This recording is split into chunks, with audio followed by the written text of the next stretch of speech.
Hello and welcome to another recap of the Real Housewives of Potomac. We're on season 5, episode 4, Celebrations and Strange Explanations. Well, I hope that more and more of you are getting into this part of the Real Housewives franchise because, as I've said before, these ladies are really at the top of their game. They have it all. They have the style, they have the shade, they have the personalities, they are educated, they are very social. They're just a really interesting group of ladies. And I think that if you give it a chance and watch a few episodes, you might find yourself getting very into these characters, shall we say, or these ladies. For my money, it's one of the best. I always enjoy it. I always look forward to it. And we're only starting now on the 4th episode, and I'm here for it. I'm here for my Potomac ladies. All right.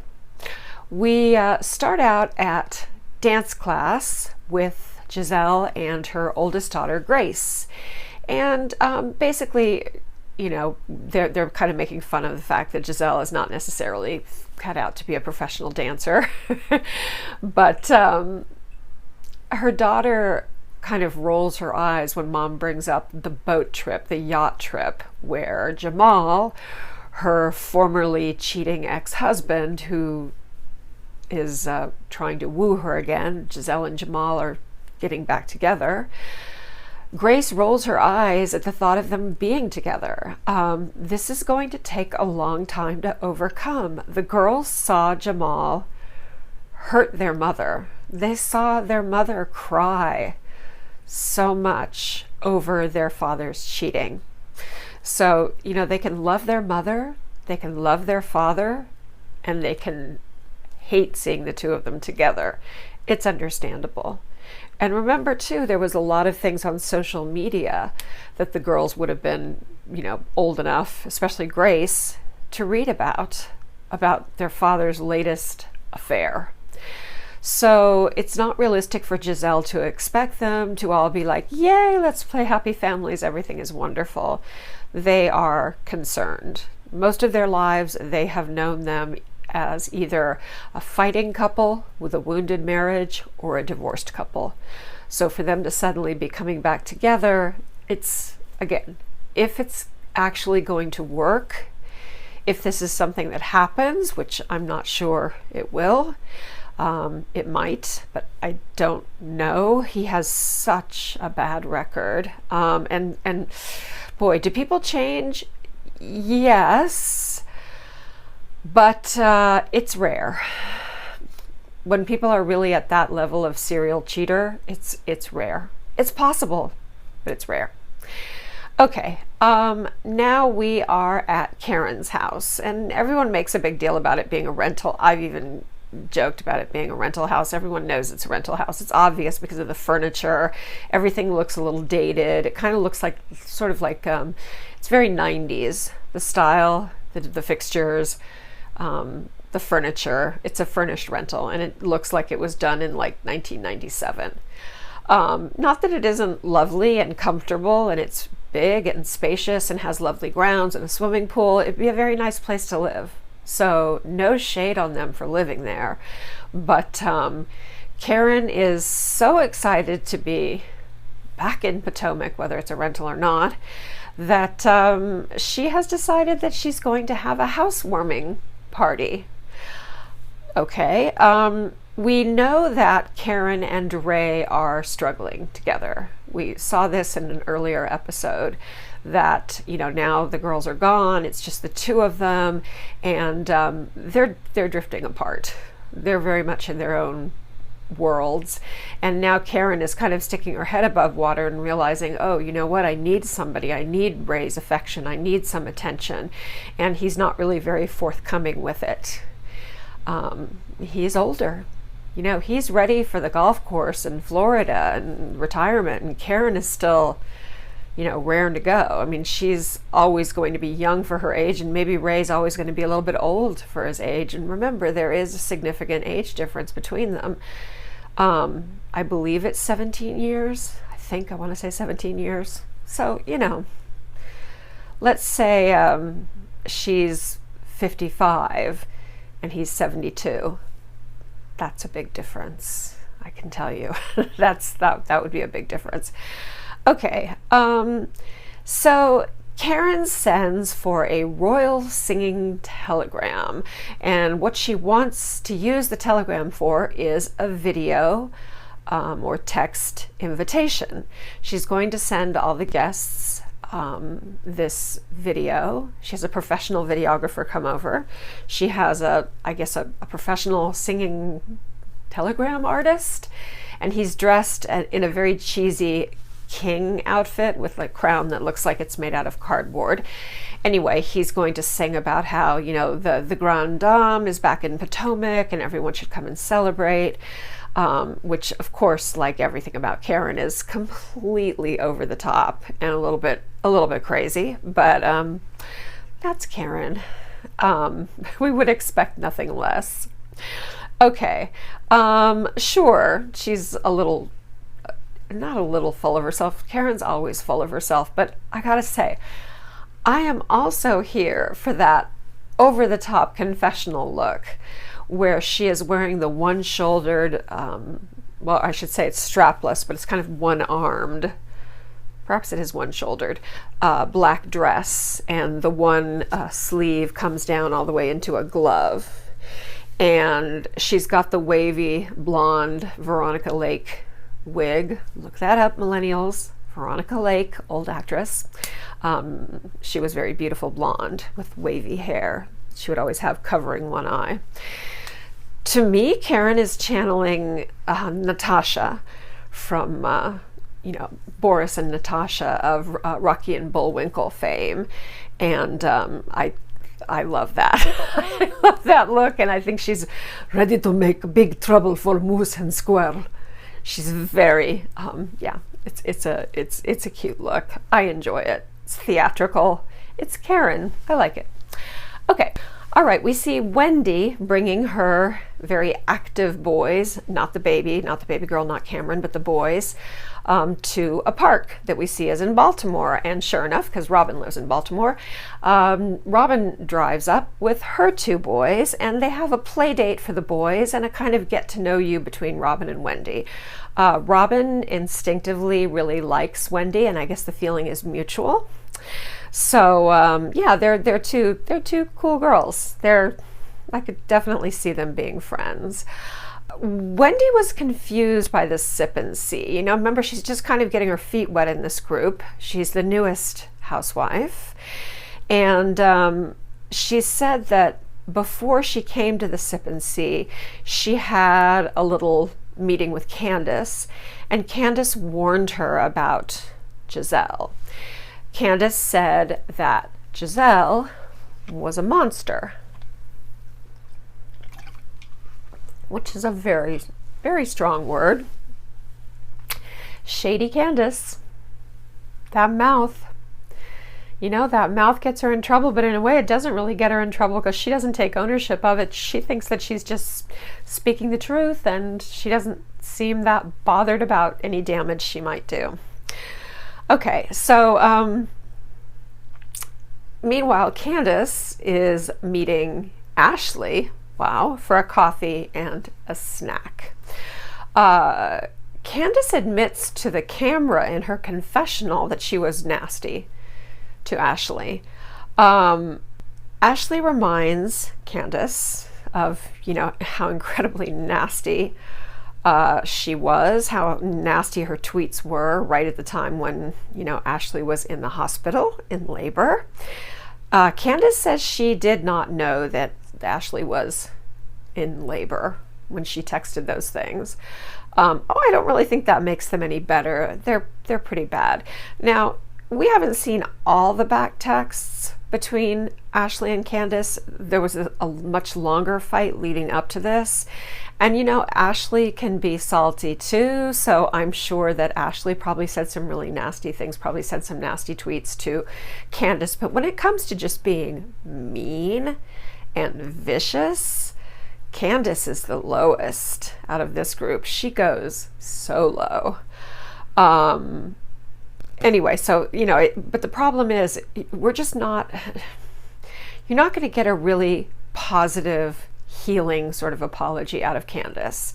Saying, oh, I didn't know that you were actually in labor when I tweeted that your husband was your overseer, and all the other things I'm not going to repeat again. That doesn't really excuse you writing that. That doesn't make it any, I mean, yeah, maybe it is kind of worse that you did that when she was in labor.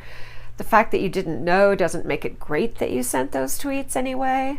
And she just does this thing that I can't stand, that is so prevalent in housewife land, which is where you give an apology and the apology is something like this.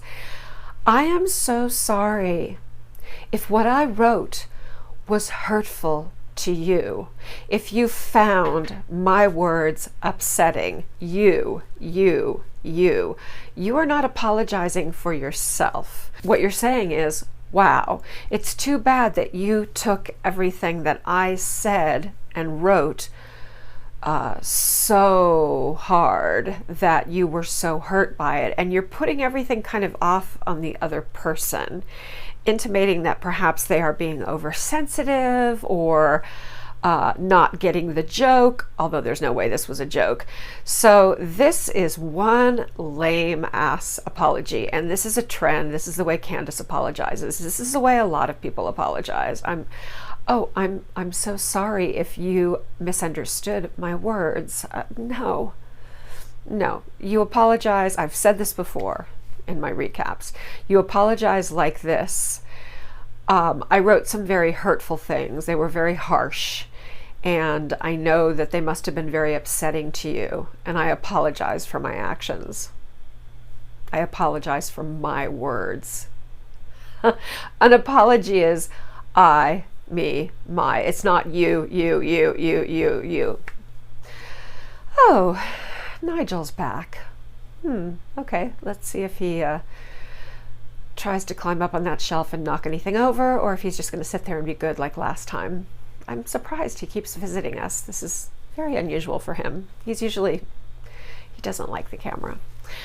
Okay, now in the middle of all this, Karen's singing invitation to her housewarming party starts popping up on everyone's smartphones. So we have, you know, the kind of low rent king. It's kind of cute, singing about how they're going to come and they're going to honor her. And you know, the one thing that I noticed right away, even before it's talked about later, is everything in this, the invitation, the wording, the fact that Karen is sitting on this chair that looks like a throne while this king is singing about the party. There's no mention of Ray. Ray is nowhere to be seen in any of this. He does say the Hugers, which is her married name, and it's the Hugers, plural, like as in a couple. So I guess that's about as inclusive as it gets, and that's as inclusive as it's gonna get, as we'll see. So on one hand, she's trying to reconnect with Ray. On the other hand, she kind of keeps like shoving him in the background and saying, "Here I am, La Grande Dame is here." So yeah, I can imagine for a man who's used to being, I know he had problems of late, but for a man who is used to building a successful business and kind of being in charge, it's difficult to be getting older and have this younger wife who's a television star, and she's, you know, constantly out there kind of dancing and tap dancing for the world, and he's always in the background. I can see how that would be somewhat of a challenge. Okay. Everyone's laughing. They're laughing at it, but they're also laughing with Karen. Robin's so funny, she says in her confessional, I think she's with, she gets it when she's with Gizelle, I think she says, with Gizelle. She didn't know they did housewarmings for rental houses. You know, and now Wendy is getting the invitation, and she has to bring up something about whether or not Karen and Ray are still having sex. And she made a comment at one of the dinners that we've already had when they talked about pulling out. They were talking about, the ladies were talking about sex, and they were talking about pulling out, and I think Karen made a comment, and Wendy said, "Oh, you and Ray have sex?" Wendy, I know that Karen has not been welcoming to you. I know that she's deliberately kind of being disrespectful and pretending she doesn't remember you every time she sees you, although I don't think she can get away with that anymore. But that's just because she's threatened by you. Be a bigger person. You can be a bigger person. You have enough going for you that you don't need to again go low with her. Just, it's okay. All right. Robin tells Gizelle that Candiace told Wendy that she is a monster, because everybody has to share everything with everyone. So when Gizelle finds out that Candiace said that she was a monster to Wendy, clearly she was not happy about it, because Wendy is new to the group and they're all just kind of getting established with her, and she doesn't need someone talking smack about her. Although that is just Candiace's MO. She's just the shit stirrer and the shit talker. That's who she is. And Gizelle says, if she wants to portray me as a monster, I can be a monster. In other words, I can be a monster to Candiace if that's what she wants. Oh yeah, I have that in me, and she does. Okay, Monique is stressed from all the kids. And yes, we all know that they have kind of unlimited money, and she has a lot of nannies and a lot of help, but the children do seem like a handful. They're adorable, but they're definitely a handful. And they're pretty close together in age, especially the youngest two. So she is, she's feeling a little bit overwhelmed. And she says that, her and Chris are in somewhat of a stressed place.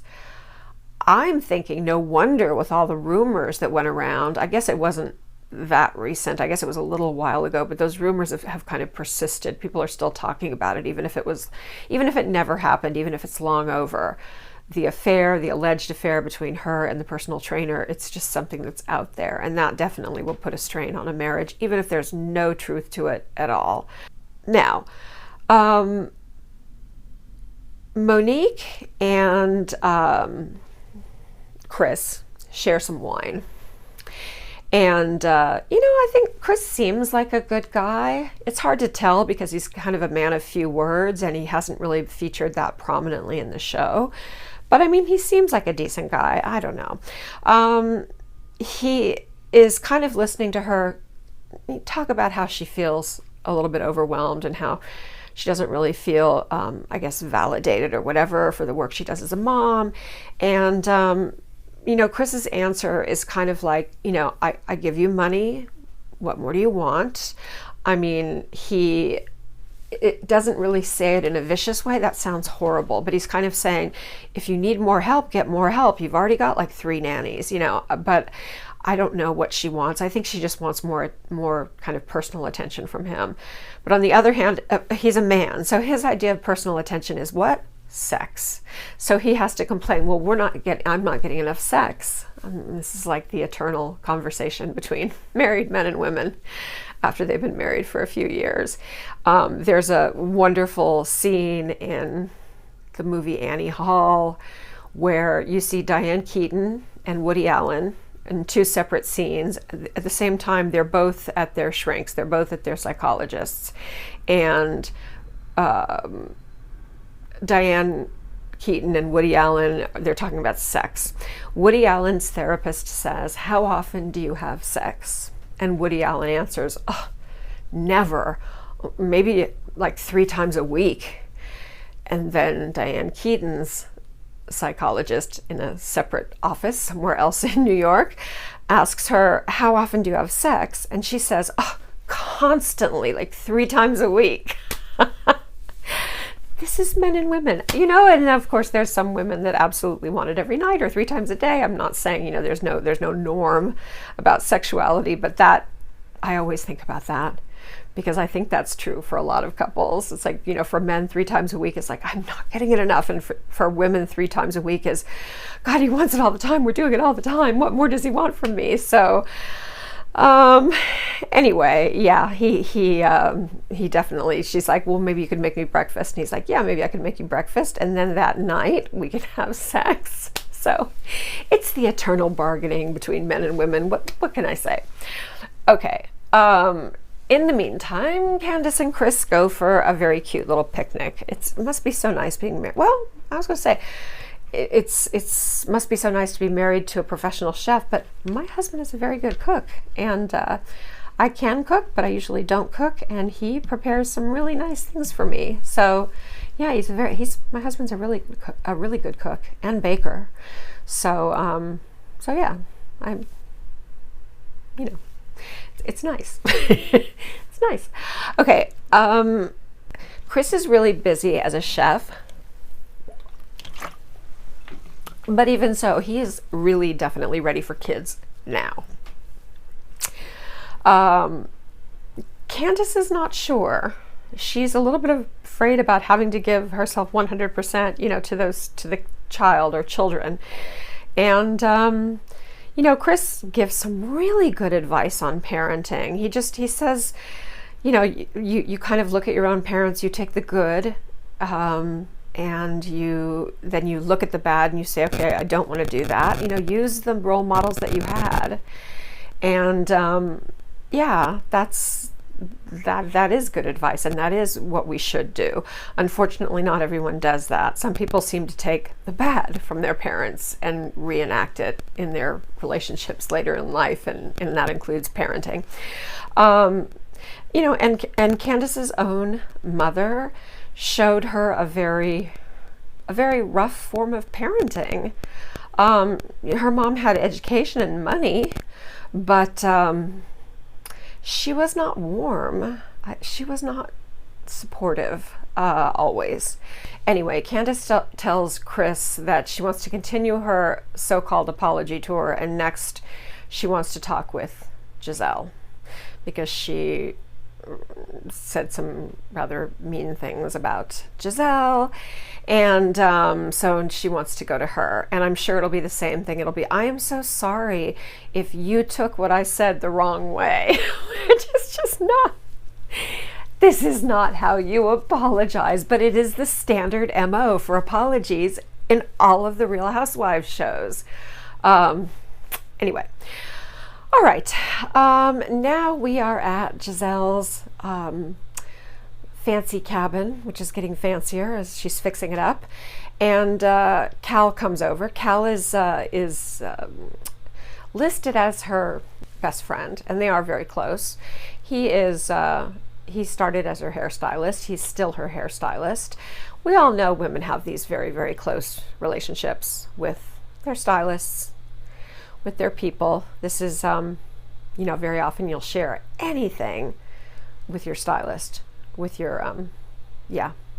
It's just, it's a, I don't know, there's something about someone just kind of working on you, touching you physically, and I don't know, things just spill out. I mean, I'm very loyal to the people that do my hair and, you know, body treatments and mani-pedis and all that. And so they tend to know a lot about me. They tend to know sometimes more about me than my friends do. Okay, so Cal kind of sits down in her temporary bedroom, because remember, she's going to build this 2-story master suite thing somewhere in the house, but she hasn't gotten to that yet. So he has a seat, and they're talking, and she tells him how the girls do not want this relationship between her and Jamal. And Cal tells her, again, good advice from the men in this episode. Cal says, if you want the girls to believe in this love, you got to show them love. Show them the love between the two of you. Well, I've only seen Jamal and Gizelle together just briefly. I don't really see Jamal oozing, loving it. I don't know. It's hard to tell. Again, it's been just really basically that birthday party. I'm not sure. But, I guess he's saying, just don't talk negatively and let them see if things are different, if things have changed. They're just going to have to see that, and it's going to take time. Okay, now we're at Karen's house, at her Potomac address. Doesn't matter if it's rented or not. And she is setting up her party with her gigantic team of people, and the guests start to come. Okay. Gizelle is wearing another one of those, I call them Jiffy Pop dresses. It's that kind of lurex thread, silver fabric that has these tiny little crinkles, like tiny little, not pleats exactly, but it's crinkled. So it just looks like Jiffy Pop. I don't know if Jiffy Pop is even still out there because of the advent of microwave popcorn. But Google it, kids. You probably know what it is. I don't know if it's still around. Ashley shows up with an ombre wig, and it's a very abrupt ombre. It goes from like dark brown to blonde. I'm not a huge fan of ombre on anyone. I've never been a fan of it. Wendy arrives, and I haven't commented on Karen's dress yet, so I'm just going to take this opportunity to say that Wendy and Karen, but especially Wendy, are both wearing dresses that are perhaps only 2 inches from what we will call the coochie view line. Yeah, no one better bend over. Just watch your dance moves, ladies. I mean, I know you're wearing underwear, but sorry to be gross, but that short, that's really, really, really short. Maybe they wear like leotard kind of things underneath them. I don't know. Anyway, so it's like they're dancers. It's fine. All right. Monique and Chris show up. And Monique, of course, is immediately very distant to Candiace. She still does not trust her. She doesn't like the fact that she started having problems with Candiace, and Candiace suddenly becomes friends with Charisse, who was the original shit stirrer for the whole rumor about Monique with the personal trainer. So, yeah, and Charisse is acting really messy. When she is showing up this season, she sure is acting messy. So, yeah. Monique doesn't trust Candiace as far as she can throw her. And no one should trust Candiace at this point. All right. This is kind of cute. Robin shows up with 3 pizzas, and she has it posed so that she's carrying the 3 pizza boxes, and she's eating one of the slices as she comes into the group. And that's a reference to when Karen and Ray were renting the house in Great Falls on the other side of the river. She just wanted to see if they were really living in that house or what was going on, and they were kind of spying. She was kind of doing a Lucille Ball thing where she was spying, and she went to the door as a pizza delivery man. But of course, Karen did not answer. So anyway, to Karen's credit, she now thinks that's funny, and she actually eats a piece of pizza, which good for her. Yeah, she seems a little bit more. She's a little more chill this season. Well, so far. Oh my God, it's only episode 4. And when Karen comes out to play, she comes out to play. All right. Well, the whole party is Karen, not Ray, as a few people kind of note.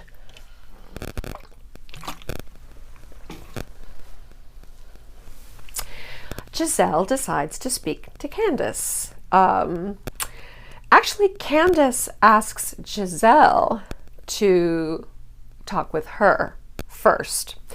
And remember, one of the things Candiace, queen of the messy text, queen of the shady text, one of the things that Candiace did that Gizelle found really hurtful was make fun of the house that she bought, her cabin that she's putting a lot of money into fixing up. This is for her daughters. This is for their future. It's an investment for their future. It's for them to live in, but it's also for their future. And, Candiace really took pleasure in calling it a $900,000 cabin. And, you know, Candiace, don't throw stones. You and Chris are the, you're not poor, but you are the least affluent out of the entire group. I think Robin and Juan probably have more money than you do. In fact, I'm pretty sure they do. So, you know, don't throw stones. It's a cool house. It's in a forest. It's really pretty, and she's kind of doing some cool things to it. So again, that was just bitchy and unnecessary, and Gizelle found it very hurtful. And we get another Candiace apology, which is, wow, I am so sorry that my description of your new house made you feel sad, made you feel hurt, that you misunderstood. You know, just it's all you. That's a Candiace apology. That's a Shady apology. That's a non-apology or an unapology. That is not the way that you say I'm sorry. Jesus, you know, I know where she got that from. She got that from her mom. You just know her mother it would never be capable of giving a heartfelt, lay your soul bare, I'm so sorry for what I did. You know her mom can't do that, and neither can Candiace. The apple doesn't fall far from the tree. Oh, and then Gizelle says, and Candiace doesn't even realize Gizelle knows about, you know, about her telling Wendy, be careful of Candiace. She's a monster. She's a mean monster. Gizelle says, oh, and by the way, you called me a mean monster? You know, like, would you like to apologize for that? And Candiace acts all confused and innocent and says, she wasn't being malicious. She was joking. Oh, yeah, that's the best excuse for everything. You were just kidding. Yeah, don't try that with Gizelle. She's an OG. Candiace, you may be salty and you may be shady, but Gizelle has been in this game a lot longer than you. Don't get on her wrong side. And Gizelle doesn't let her go. She says, you meant to be mean. She's good like that. Okay. Wow, when in the scene where all the ladies are kind of sitting together around this little cluster of sofas, Karen actually admits in a very roundabout way that she's going through kind of an adjustment period with Ray. I mean, she's not saying, oh, we're having trouble. He's not saying, I love you. We're not sleeping together. She's not saying anything that direct. She never would. But even for her to say anything other than, things are perfect between the two of us. We're perfect. Everything's great. That's a big step forward for Karen to admit anything is not sublime in the Grande Dame's life. So I'm wondering, is she actually finding a little bit of humility? I don't know. We shall see. Now we have to have the MC announce, again, not Ray, but Karen. Karen appears in the lights, and she's kind of dressed up in a pantsuit and a big pink hat like Beyonce, and she does the little kind of up and down face reveal with the hat and the cane, and then she tells everybody to start dancing, and the dancing starts. And it's kind of sad because the last shot is, well, we hear her saying, well, where's Ray? Where did Ray go? And we see him going upstairs. He's had enough. Yeah. So let's all hold good thought for Karen and Ray, because they're in a very precarious position in their marriage. But anyway, so yeah, this was, you know, I'm liking this season. We're kind of seeing different sides to people, and you know, I've said this already. I'm definitely very excited to see what happens with Robin and Juan, because that is a cheater who I'm really hoping is a reformed cheater, and I really wish that would work out, because that is a family that I love. Robin and Juan and their boys, I do love them, and I hope that they can make this stick. Anyway, thank you so much for joining me. Please do me the very great service of liking, commenting. I love hearing from you. And most importantly, you would make me absolutely thrilled if you would push that red button and become one of my subscribers. Every time I get a new subscriber, I celebrate. I'm very happy. And again, new subscribers or even just new viewers, go down in the comments, tell me your name. I'd like to give you a shout out, and thank you for joining the party. As always, be careful, be good, but not too good.